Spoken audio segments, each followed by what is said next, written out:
live from SABC headquarters in Auckland Park, Johannesburg. Welcome to this week's last edition of The Watchdog. Here's what we have for you this evening.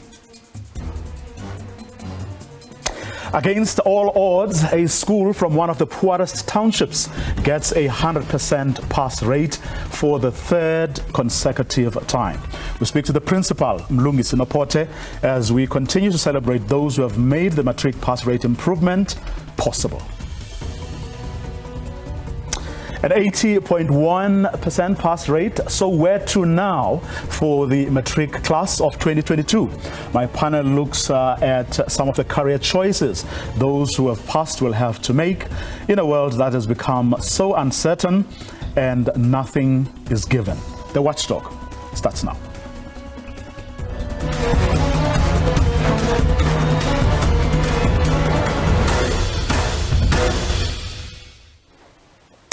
The sprawling township of Motherwell is the largest settlement in terms of population and land area in Gqeberha. Situated on the northern outskirts of the Eastern Cape city, it is home to more than 140,000 black South Africans. Motherwell often features quite prominently in the province's crime statistics. It's not rare to find it in the top 5 for murder, robbery with aggravated circumstances, contact crime and carjackings. Now, one school from the township is determined to change that reputation, one matric exam at a time. So Sakhisizwe has again achieved a 100% matric rate pass rate, I should say, for the third consecutive year. Earlier today, my colleague Lerato Fekisi visited the school where she spoke to the matriculants. All the students I'm about to speak to now are in the top 10 within the school of Sakhisizwe. Would you, congratulations first, you did so well. Tell me exactly what you achieved and what helped you achieve the marks you got today. I achieved 4 distinctions as far as I know. I did that by being consistent with studying when I get home, and when I'm out here in school, I'm actually grateful for the teachers that I have, because they motivate me to study, and they give me incentives when I get high marks. So that's what motivated me. And UCC, I saw when I got here, there's a lot of unity among yourselves and your teachers. What role did your teachers play to ensure that you guys get 100% one of the top achieving schools in PE? The role that they played is a really big role, because they actually motivated us. We had extra classes. We studied up until 9:30 late. Whenever we had a problem, we'd go ask them for help, and they would help us. They never got tired of us. So I think that's what helped us. And also, how did you do in your marks, and what are your plans for this year? I achieved a bachelor pass with 5 distinctions, and my plans for this year is to actually study a BSc in biochemistry. But we saw that the Minister of Higher Education was saying that more females wrote the exams than males, but you're obviously proving that otherwise. How well did you do representing the males at your school? I got 6 distinctions with a bachelor pass. Yeah, I would say that it is great to represent the boys. 6 distinctions, that's super well. What is the key to your success? How did you do it? Well, I had to listen to the teachers, and the motivation of getting the previous 100% in the previous years put that pressure on me so that I can do much better. So yeah, I had to study to get to this point where I am. Awesome, Bud. And also, what would your message be to the matric class of 2022? What would you say to them to make sure that you guys get 400% pass rates? I would like to advise them to read their books and listen to their teachers and be consistent. And you guys, what are your plans for this year? How are you feeling about your results? I'm super happy with my results. I was a little bit nervous, but I'm happy about the outcome. So this year I'm going to UCT, I'm going to do mechatronics, so I'm very happy about the 10 I'm going to. Last but not least, the rose among the many other roses here. What are your plans for this year, and how did you do? My plans for this year, I want to start at UJ at the LLB Law. And you're excited that you passed? Yes, I'm excited, but I'm also nervous. Awesome. So those are the stars of Sakhisizwe High School. Really a remarkable school in Motherwell Township. Last year we were here. They got 100% pass rate. The year before they did, and this year. So really doing really well for the Eastern Cape, flying the GQ flag so high. Stars indeed. The school's principal, Mlungisi Nopote, now joins me from Gqeberha. Good evening, Ngununu. Thanks very much for your time. Good evening, Vuyo, and good evening to the viewers at home. Well, it's a pity that line the Zoom line is not holding. We'll have to do with, of course, a telephone right now. But what's in a name often goes the question. Loosely translated, Sakhisizwe. The name of your school means we shall brag. And today you have the bragging rights to being the only black school to have attained 100% pass rate in Nelson Mandela Bay. 3 years in a row. 3 years in a row. Yes. What's the trick? This is the belief that we have at the school that hard work works. And if people want to be successful, they must work really hard. So, and further than that, it's discipline amongst the teachers and the learners. If you want your learners to pass, you must first instill discipline and take it further to the teachers. The teachers at the school are willing to give of themselves and their time. That's what I always preach amongst the teachers. If you want a success, you must give of yourself and your time. Hard work, consistently, helps if you want to be successful. So that's what we have, and a happy staff. In fact, my teachers are happy. We work hard, and we socialize to ensure that we are not always serious all the time. In fact, where there's space to do so. In fact, those students, we're testifying to that. Talking about how grateful they are, to their teachers for incentivizing them, for being there for them, and never really getting tired, of providing them with the help, the support, and everything else that they needed. Yes. You've actually summarized, Vuyo, the area of Motherwell nicely at the beginning in your sort of kind of introduction.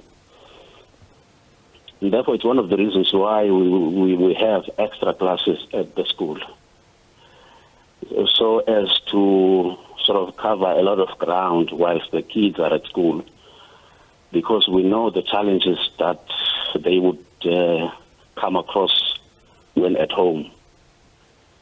Hence, we sort of have these extra classes. And I've come to believe as a teacher and now as a principal that any extra time you have with the kids, if there's effective teaching, it will certainly make a difference. For instance, there are learners, two learners, that we felt if we can't do something special, these learners are going to fail. And we did so.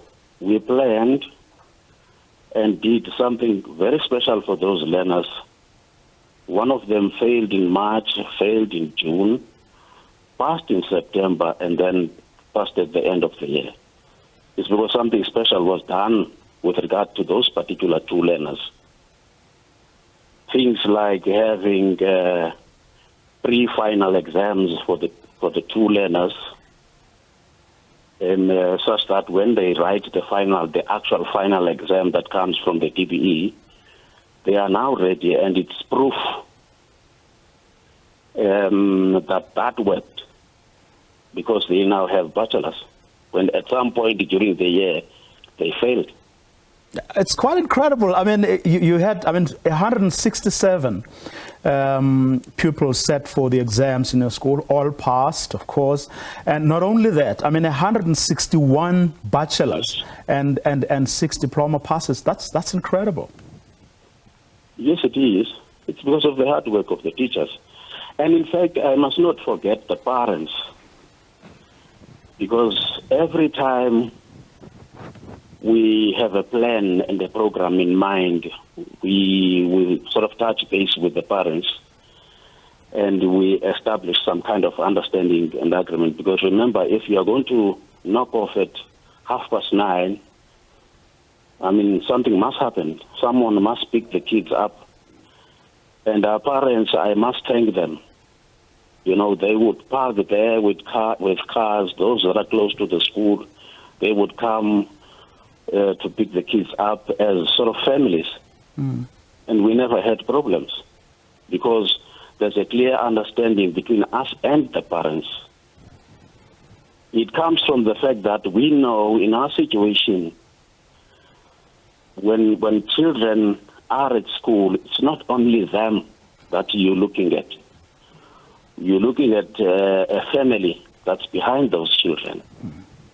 If the kid fails, the family is unhappy. If the child passes, the family is happy.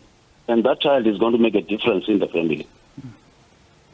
And I'm glad you're mentioning that, because, as I said, right at the beginning, we're talking about 100% pass rate, 161 of the 167 getting bachelor passes, in a township where, which features often in the top 5 in the province for murders, robberies, contact crimes, carjackings. So it's a very intimidating environment that many people would agree, is not conducive for a lot of, positive things. But here we are.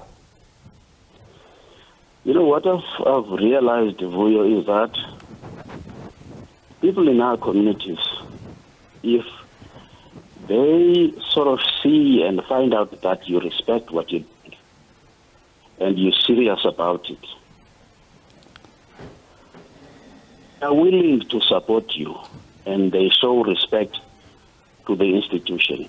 For instance, when I got there, the school was vandalized week in, week out. But when they actually now saw that there's different people there that are attaching some kind of respect to the institution, yes, what you're saying is true. There are criminals in the area. But I can tell you now, once I got there and I spoke to the people around that are staying in the close proximity at the school and asked them to sort of keep an eye on the school and phone the police if something is happening there. People in our communities, if you are an educated person and you don't talk to them, they regard you as this high person who doesn't want to sort of get close to them in any way or form. But once I did that, you could see, in their eyes and their faces that they were happy that at least someone who's a principal gets into their houses individually and speak to them. So to a certain extent, that's part of why the school is respected, even by these people you're talking about who are notorious of being criminals. Well, I guess you two are being true to your own name, Mlungisi, which means fixer. Yes. That's what I was named by my father, as Mlungisi. And I think now it comes naturally that if something isn't right, I must find a way to make it right. Especially at my school, if we are talking of education. I am passionate about what I'm doing. And for me, 100% means that all the kids at the school, it's not just a figure, all the kids at the school have passed in that particular year, and parents are happy. And I can't be found to be saying now it's not, I'm not left with many years to retire. I can't find people saying, that one just got in and out of that school and bought cars and never took care of our kids. I don't want that thing to follow me. My parents instilled their values such that I can't get that happening. For how long have you been the principal of the school now? It's 15 years. 15? Yes, since 2008. And how did you work towards this goal? Because it's been 3 consecutive years now. But what did you do? Where were your numbers before, and how did you build this up to where it is now? In 2008, when I got there, the school had 37%, and we gradually moved up to your 80s, and then your 90s. And then we would actually fall below 100 just because of one learner.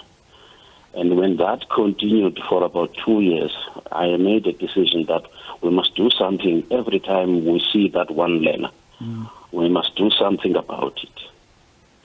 And in fact, further than that, at the school, we started having, years back, camps. When numbers were still smaller than what they are now, we would sleep at the school, make sure that parents are helping us to keep watch over the children. But when the numbers grew, we now took it up to 9 o'clock. And like you would know in the past during your time, you would have extra classes maybe from 3 o'clock up to 5 o'clock. Those are your normal classes. These camps I'm talking about, it's when you are about to write exams. But the reality is, I can say now, because this was a school, was not a functional school when I got there. The reality is now the school is a good school. If there is a steps in greatness, I would say we are in step 2 of being a great school. And we are actually nearing, we are just short of 1 step to the 3rd step and become a great school. And what is that step? That step is ensuring that everybody is bachelor's, all of the learners. You don't have a single learner who's not a bachelor's. And from grade 8 to grade 12, ensure that learners pass 100% in all of those grades. And secondly, that learners do maths, whatever other subjects they do.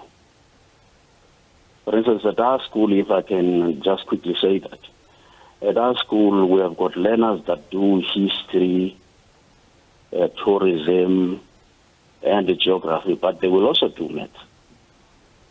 It turns out that those kids are doing very well because they get it lighter with the other subjects and they are faced with maths. It's kids that are not very strong, if you can put it that way. We now have, where we used to have 2 classes for maths and science and 1 for commerce, we now have 6 classes in grade 10, for instance, that are doing maths. And we want to keep it like that because we want more learners. It's because we want the school to be a maths school. Doesn't matter what subjects the kids do, but they They must have maths. And this point is important, also because of the conversation I'm having after this one, because it's important, isn't it, Mr. Noporter, to channel these kids to things that will, or subjects where they get, better chances, of doing or enrolling for the kinds of courses or degrees that matter going forward. Yes. Maybe a panelist will say, will advise or say something about it. But from what I know, if a child has maths, it gives them better chances of choosing amongst the careers or the degrees, if you like, at the university. So we are taking it from there as a school, and we actually know that not all of the kids have the strength, for instance, of choosing the stream where there is maths, science, and accounting. We've got a stream like that, or maths, science, geography, and life sciences. So we actually give some of the kids, lighter subjects, if you like, in terms of weight, and include maths amongst those subjects. I can tell you now, we piloted it last year, and we realized in about June that those kids in grade 10 did, far too well than the kids at your math and science classes. Mm. They all pass in that class. Mm. I was having a conversation last night on the back of the announcement of the results by the Minister of Basic Education. We had a little conversation with 3 provincial MECs where we're talking about a whole lot of problems that our schools or public schools generally are experiencing, from being under-resourced, from dilapidated buildings, lack of support, facilities that don't even exist in certain instances. What challenges do you still have as a school?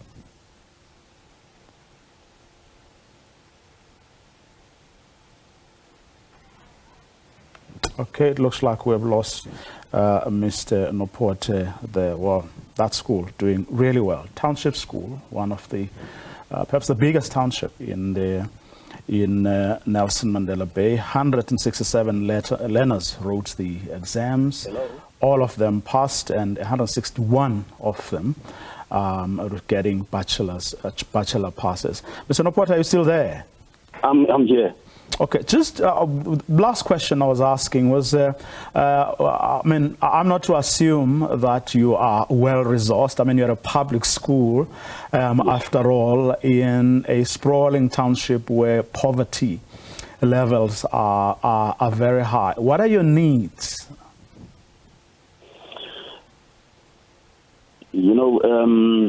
The first one that I see every day is infrastructure.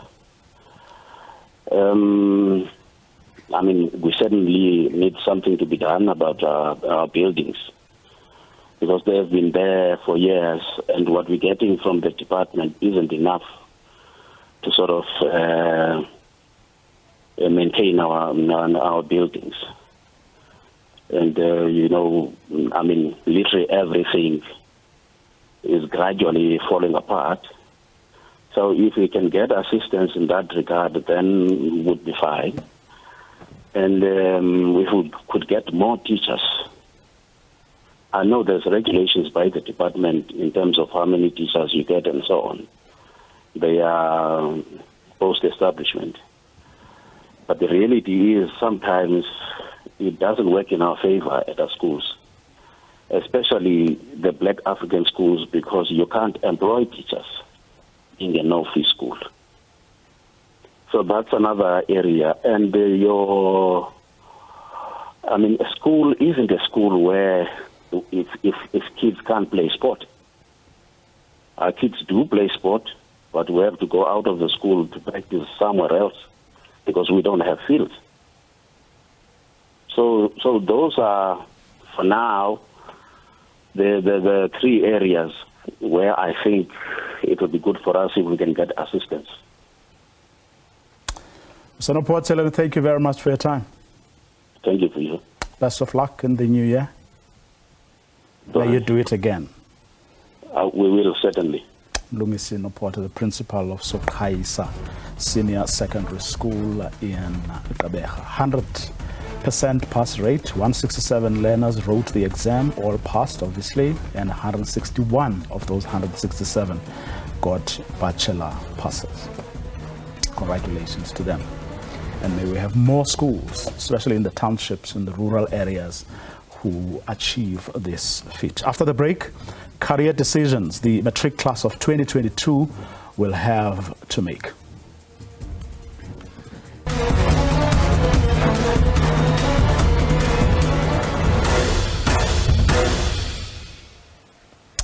The anxious wait for matric results is now over. Parents and students are now focusing on the next steps. Now, some will be embarking on higher education, while others may have to repeat the process of sitting for the National Senior Certificate. Well, tonight I'm joined by Professor Tabane from UNISA Psychology of Education Department, as well as Vanessa Trindade, who is a psychologist from the Wits University. Thank you to both of you for agreeing to come on. Thank you, Rio, for having us. Really appreciate it. I can imagine the anxieties, from thinking back when I was in the same situation, because you can't really rest.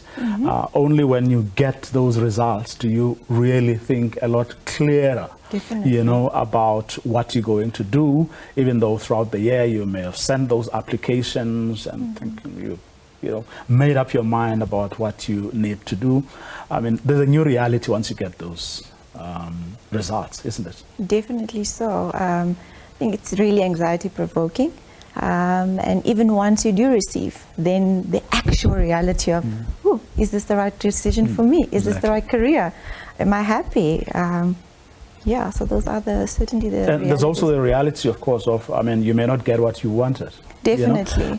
Or may not go to the university you'd have wanted to go to for a whole variety of reasons. That too brings a lot of uncertainty and anxiety. Definitely, but there are options, and I think that's what our matriculants need to be hopeful for. And that's what we're going to talk about. Prof. Tabane, as I was saying, to Ms. Trinidad, it's never an easy time. Yes, relief that you've passed, but it doesn't end there. No, indeed, it doesn't end there.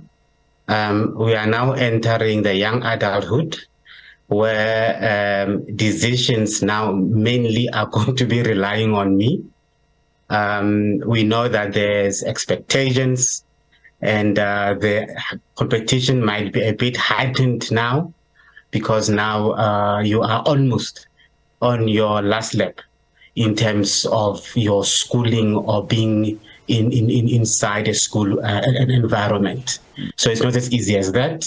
The unknowns, what we heard happens in universities, what we see on television, it's exciting, it's scary.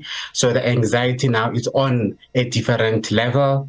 And now we know that we are now entering a environment where it can be costed. And now you can see the contribution of your parents rather than when you were in school. And now, because all the textbooks, all the requirements are now laying bare on the table, and anything that might happen that might seem not to be taken serious, it comes back to you.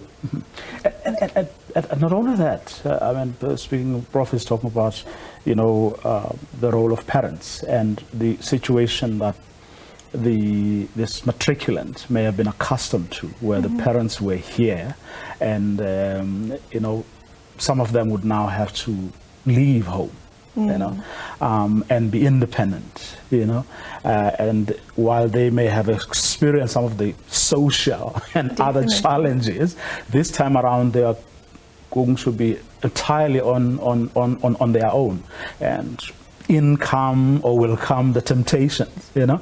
I've become an adult now, Yes. I'm in charge of my life, but something they may not be accustomed to, well, not fully.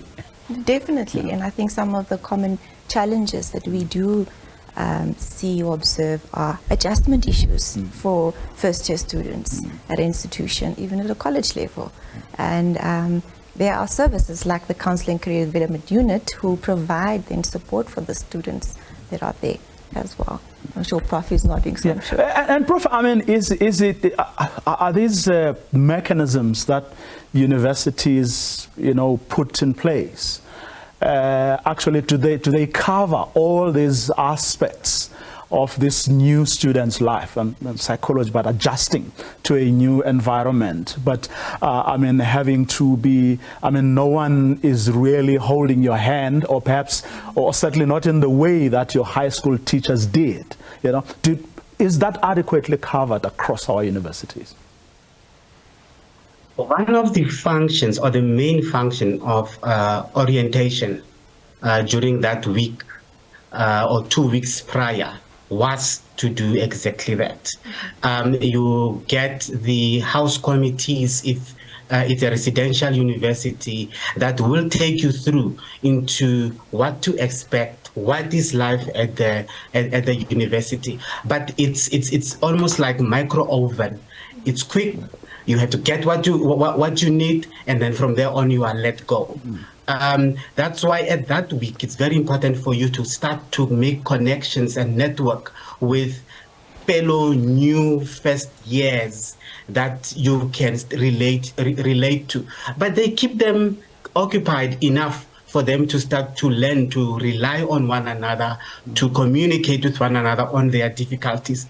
All the universities have the counseling unit, as Vanessa was indicating, and those people are there. The educational psychology, the counseling, the clinicals that are in that unit are there to assist the newcomers to adjust to the life. However, it is a life on its own. It has its own challenges. It has its own difficulties and excitement. And excitement can be either way, positive or negative. At the end of the day, the center must hold. This is what we should have as parents, as teachers, before they jump this beautiful hurdle, to say that where you are going, this is what is expected. Independence, self-reliance, resilience. And the importance of grabbing those opportunities from the word go can't be overemphasized. Definitely. Again, I completely agree with Prof. It is going to be about you as an individual also being accountable, responsible, and looking for connectivity around campus. I mean, we have a graduate recruitment program, which then brings recruiters from externally to then get the graduates to be employed in the industry. So, I mean, there's a lot of opportunities. It's about exploring and being open to exploring so that you are then equipped, because career counseling and career, it's a lifelong process. It's not just I've finished matric and now it's done, I make a decision. No, it's a life. As you change, your career changes as well, and your choices change. Of course, I mean, it's a lifelong process, but you shouldn't relax. Get off the starting blocks immediately, because don't wait, you know, till second, third, fourth, or halfway through the year before you're like, okay, I can be serious now. Definitely. I think the early bird gets the worm. Yeah. And it's applicable. If you get to learn about your student advisors, you get to learn about who your lecturers are, what are their contact times, you get to learn about what available support is there for you, and you start from the get-go, from day one, even from the orientation week. You are already on par, you're already ahead. Prof, I mean, the world has changed and it keeps on changing. In my conversation earlier with the principal of Sakhisizwe, he was talking about how they are trying to make sure that every matriculant, whether you decide to do history or geography or whatever you may want to focus on, but endeavor to do that mathematics and that science. Now, faced with the world as we know it, where there's a lot of uncertainty, nothing is a given. You can study.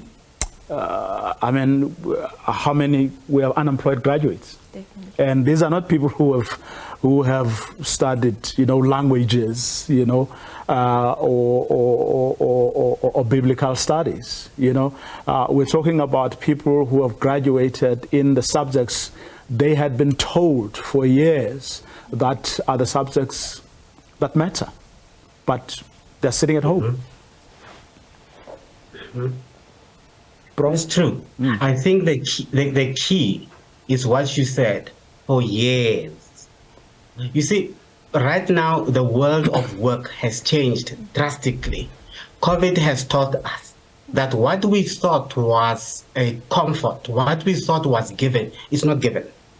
Right now, we are experiencing medical doctors who are in the news, talking to no placement, medical doctors who are talking to no jobs. Right? We used to hear this before with teachers, but now it's happening with what traditionally we're taught, you know, if you become a doctor, you are set. It's not like that anymore. Hence, the change of curriculum is so welcome that we need to understand the world of work, the world of business. What is it that is needed there? At some point, you are showing now a helicopter. You know, we push people to get to this traditional work like becoming a pilot. Right now, we are not talking pilots anymore.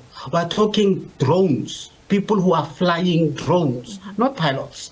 We're talking coding, we're talking gaming, we're talking robotics. These are the careers that now we need to be talking towards, given it is a challenge, simply because of where we come from and the fact that the majority, as you just indicated with the previous interview, they will not have access to such. But it is indeed there, and the government should come to the party. In Mamelodi, for instance, the president at some point went to open a Ford plant, big Ford plant. But I don't see the government talking to opening specialized schools of automobile in Mamelodi, where it can create and lead to entrepreneurial careers as the student graduate from matric into university and going forth. However, I must say, Vuyo, that I know that around Captain Park, I think there is some school that was going to be open or opened around aviation and stuff like that. I'm just simply saying we need to use. No, okay. I hope we'll be able to reestablish that line with Prof. But are our institutions of higher learning geared towards this new 20th and century changing world? Yeah. I think we're all working towards being geared towards the 26th century second. I mean, we're looking at content creation as a job now. And I think that's what Prof is trying to highlight, is we're no longer looking at the basic kind of status quo careers, pilot, doctor. I mean, we're looking at being creative in order for you to become and to make your career decisions and your career choices successful. That would matter, yeah. Prof, are our higher learning institutions as agile as they should be? I would like to think that it's getting itself there. We are getting there. And it's all about indeed being in touch and knowing what is happening. And if you really want to become locally relevant, universities has to create and put themselves to become internationally competitive. And I would like to think that we are seeing that happening. We are seeing indeed exchange a program, as Vanessa was indicating earlier on. We are seeing relations of internationalization and trying to get our curriculum and our positions as universities as agile as it could be. What's hot now? What's hot is content creation and making a success out of being creative. Students are looking at what is the best way for myself to be built and to be emotionally intelligent for that particular career versus the other. Prof is nodding, so I think I'm on the right track. So what is this matriculant who's just, where do they go? Say, okay, you're saying content creation. So where do I go? To do what? You're basically working online. And that's what COVID has taught us, that we don't need to go to a place to work. You can work at home and create and be successful at it. We're talking about those who want to, or who have opportunities to go to institutions of higher learning. All right. So they're keen to start, they're keen to further their knowledge, or at least get into this world that you're saying is now the future, right? So where do they go? Well, they can definitely go to institutions and they can study either full-time, part-time. Essentially, it's so crucial that they get the skills, that they go to career counseling sessions and explore their options about what is available, to get insightful about how they're looking at creating their career future as well. Just having that exposure. I know there's TVET colleges for those who want to go into that. There is learnership programs just to learn skills. You know, those are essentials in our country. Yeah, Prof, I mean, speaking of TVET colleges, I mean, for the longest time, people thought universities are the place to go. Everything else doesn't matter unless you find yourself in a situation where you can't be admitted for one reason or the other, financial or, you know, because you didn't get the best symbols. You know, that's not the case, isn't it? It's not at all. Gone are those times when we used to say some are taught why and some are taught how. And we are now realizing that actually we were supposed to be taught how to do certain things. We're supposed to be skilled as a nation, because leading economies are led by practitioners, are led by people who are technical with technical skills, so that the country can move forward and they can get to solve real problems on the ground. TVETs are not taking up as quick and as fast as they should, and this is where somehow we always need to remind our learners that it's an option, a very serious option that can lead not only to employment but to entrepreneurship and job creation.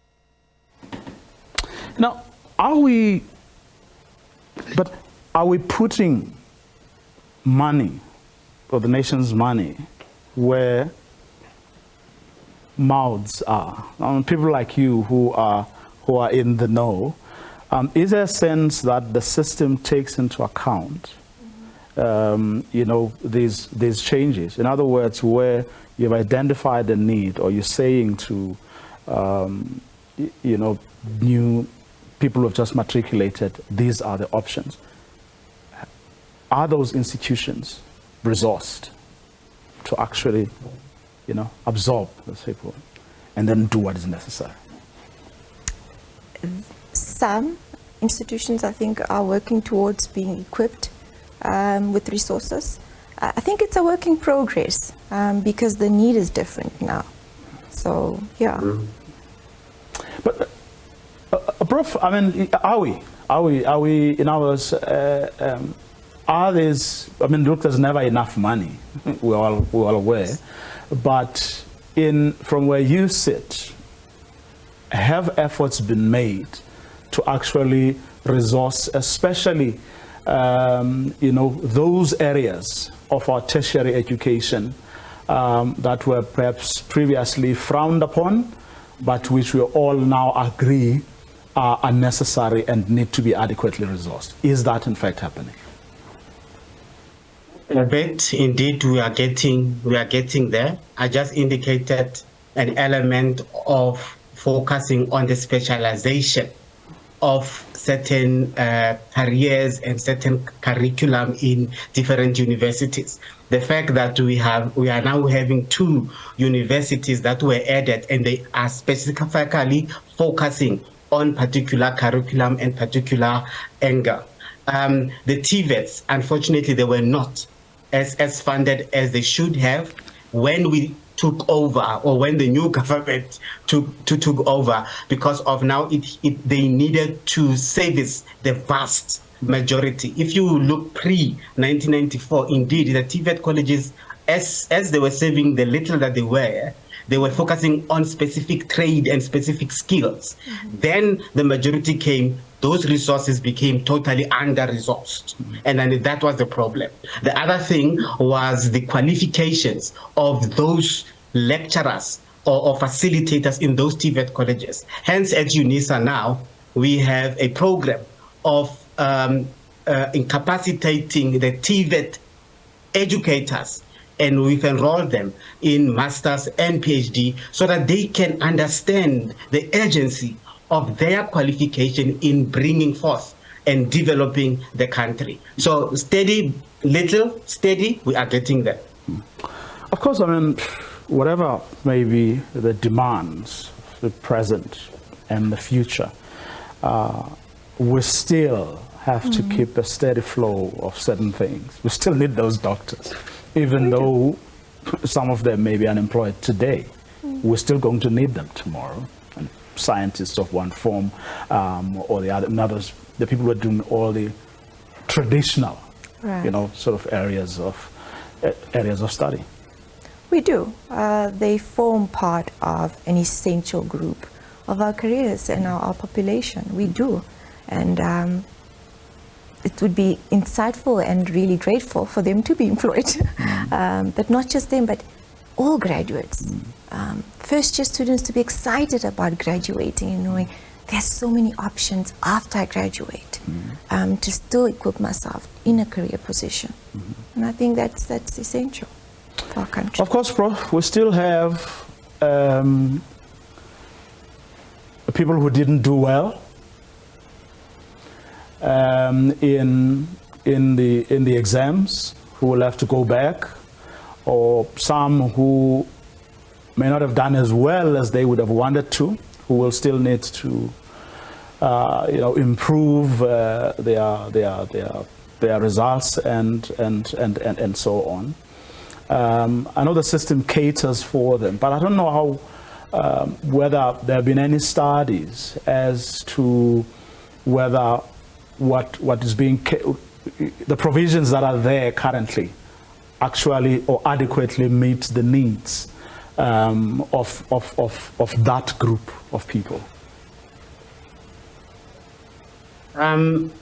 Look, right now we know that first and foremost, let's just congratulate the matriculants. They have sat and they did not run away from this activity. And it's life-changing, whether they did good or bad, and some of them would have wanted to get certain marks and they did not get certain marks and all that. We need to congratulate them. There are various options, as you indicate. Whether the students know about them, it's our responsibility, the life orientation educators, to have indicated to them that, look, if this happens, these are the way and the options for us to go.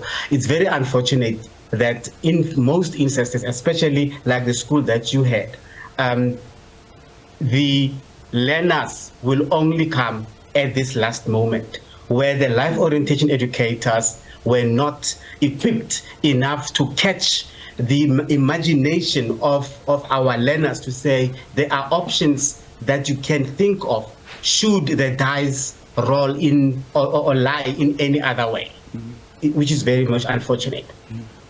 And this is important. In other words, it's not the end of the world if you didn't pass or you didn't do as well as you would have wanted. You just have to keep going. Definitely. It builds with you being resilient and your desire to really get through. I mean, it's not easy. Yes, salute to these matriculants of 2022 and well done. But there's hope. You can book a career counseling session and come and have a chat with us and say, this is what the outcome has come. What are my options, right? Which subject choices should I choose now? And this is what our sister units and even VITS offers. So there is option. It isn't the end of the world. You can take a gap year. You can work on self-development and emotional development as well. But you can also improve if that's an area that you want to explore. But are those services available from people who are outside the system? In other words, I haven't enrolled precisely because I didn't get good marks. Right. So are these services available to me in the same way that they will be available to a student who's going to enroll, who had good marks and had the bursary and got the bursary? Are those services available to me as well? And I think this is what Prof was highlighting. The services are available, but learners certainly need to be brought, it needs to be brought to the learner's attention and how to go about it, right? If they have direction, then they're more equipped and more able to, willing to try it. So you're nodding there, Prof? Indeed, they are available, as Vanessa has indicated. We have those community centers where learners can go and do, supposing the finishing, we used to call them finishing schools, or the old ABET centers as they used to be known. There they can go and find assistance in terms of career counseling that is there, that is provided. And it's free of charge. They can just walk in and go there.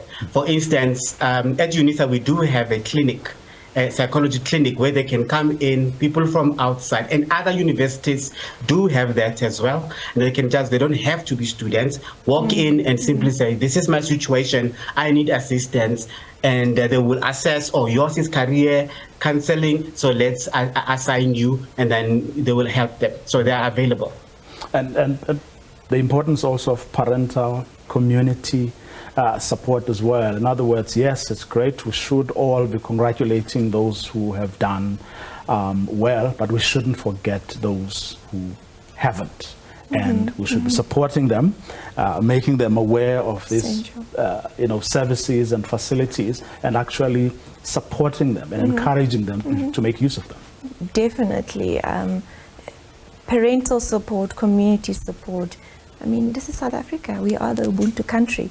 So encourage, if you know of a learner, whether they have parents or not, is to encourage and tell them exactly and say, I heard you can go to this place or these community colleges. Encourage them. That's what they need right now. Let me thank both of you for coming on the program. Really appreciate it. Thank you. And that's where we're going to leave it for tonight and for this week. Do join us again on Monday, same time. Have a great weekend.